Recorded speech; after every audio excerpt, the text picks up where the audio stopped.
First of all, to all of you who serve this, our great nation, and our armed services, let me say thank you. For those who slip away in the quiet of the night, like Jay's own father, to places known and unknown, seen and unseen, who leave their loved ones so that we may walk in the bastions of freedom. Thank you.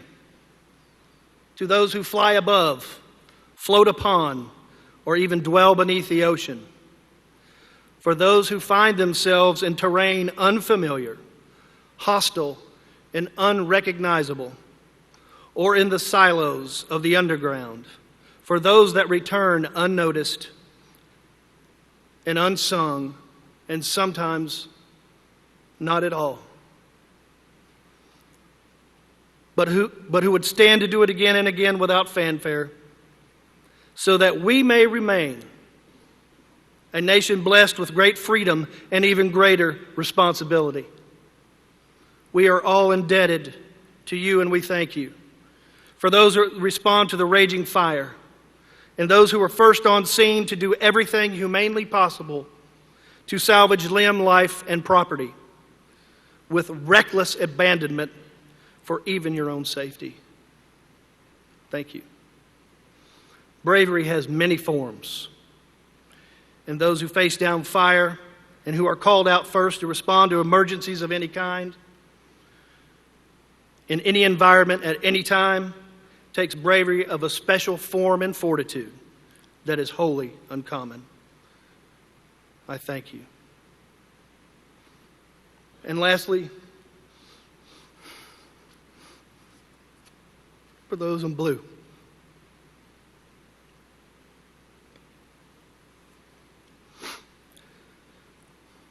brotherhood and sisterhood of those that serve and protect. Jay was one of you, and you are now one with him in sacrifice. For when one of you is lost, a part of all of you is lost. I can tell you that he was extremely proud to be amongst your ranks, and we, his family, were honored of his chosen profession. The job you were asked to do day in and day out is one that most of us cannot fathom. We lay our heads down at night in peace, knowing that you are out there 24/7, always on watch, always on alert, seeking to resolve conflict in the most humane way possible. And most of the time, it's the situations we don't see that are the most heroic.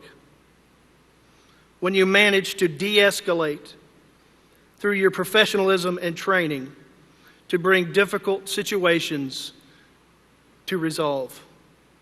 It's all the scenarios and all the tense and unpredictable situations that turn out favorably that go unnoticed, unmentioned. Yet you persist in doing good and moving on to the next situation while you remain ever vigilant. Our communities are served by you. In fact, rely upon you. And you are part of the fabric of our peaceful society, for which we should all be thankful. Jay died in service to his community, in responding to his fellow officer and in executing his duty as any of you would. You now represent the best that was in him and he in you. And we thank you for carrying on in a world that is too much full of hatred, violence, and conflict. Most of us have the luxury of not seeing the extent of the troubled hearts and minds you deal with every day, yet you dare to intervene, you dare to act, and you dare to even die for the sake of your fellow man. We need you and we thank you.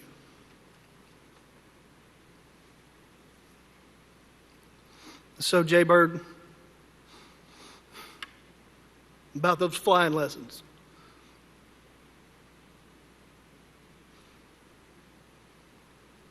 I know you are now soaring amongst the heavens without bound or constraint, climbing and circling the vastness of the firmament. As your spirit lifts and your joy is now limitless, and God has you under His protective wing, never more to suffer, only to love in full perfection in full eternity. And about that singing, the heavenly choir has a new voice, and every instrument is at your disposal for you to make your beautiful music. And heaven rejoices. And although we mourn, we move onward, knowing that you would want us to be strong, to thrive, and to continue pursuing joy. We move on knowing you would want us to do our duty for our fellow man and for each other. We know you are home. We miss you as we always shall, and we love you. May the Lord bless and keep you. May the Lord make His face shine upon you and be gracious to you. May He lift up His countenance upon you and give you His peace.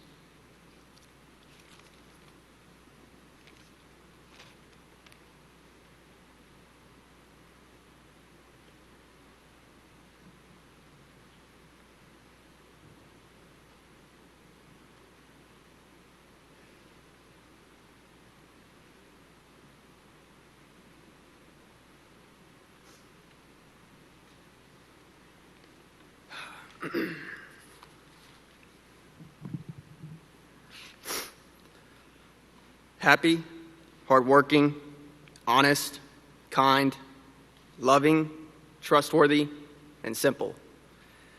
These all simply define my brother, John Anderson. However, they do not do justice in defining his character and individuality in detail. Jay was the best big brother from the start of my life to the end of his. Being the complete opposite of Jay, I frequently found myself in trouble. Jay never hesitated in helping me out of it. He always kept my secrets, and he went a step further and pointed me in the right direction as to make sure I never made the same mistake twice. He was an extremely resourceful person. For example, a few months ago, he picked up a mini fridge on the side of the road as he was driving by. He swapped out a $5 fuse, and he had a working mini fridge that someone else left to throw out. He didn't look at what he didn't have. He looked at what he had, and he built with that. We may not have talked every day, but we were close. We could pick back up in a split second and had a sense of trust and security with each other as any brothers do. He served as a role model as I've worked to build my own life. We were completely different individually, but together we were one. I loved and respected him for being everything that I am not. In his free time, he loved to scuba dive, be outdoors, and learn new trades, such as flying airplanes. He enjoyed strong whiskey, hoppy beer, and as Danny said, he made some insanely great homemade jerky. And he was building a family that he loved so much. He spent every other moment trying to make this crazy world a better place, not only for his family and himself, but for those around him, for all of you. Even though he was a simple man, his impact was bigger than life. There's no telling what other amazing things Jay would have accomplished if his opportunity had survived the negligent. There's a lot of broken pieces that have been left in Jay's wake, but Jay, being the handyman that he was, would want us to try and put those pieces back together as best as possible. And I don't mean trying to hide the cracks. I mean embracing them and trying to see the beauty and positivity in what many would get lost in. I find it hard to believe that you're in a better place when such a fruitful and long life was cut so short.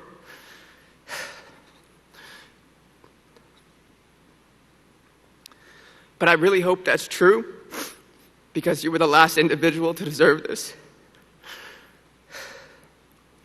John was so knowledgeable that he would talk your ear off, explaining the most minute detail of something. as you've heard. In the moment, it would irritate you. But looking back, I would give anything to have one more conversation with my brother. And I just want to let him know that my ears are wide open for my brother and that I love him. And Godspeed until we meet again.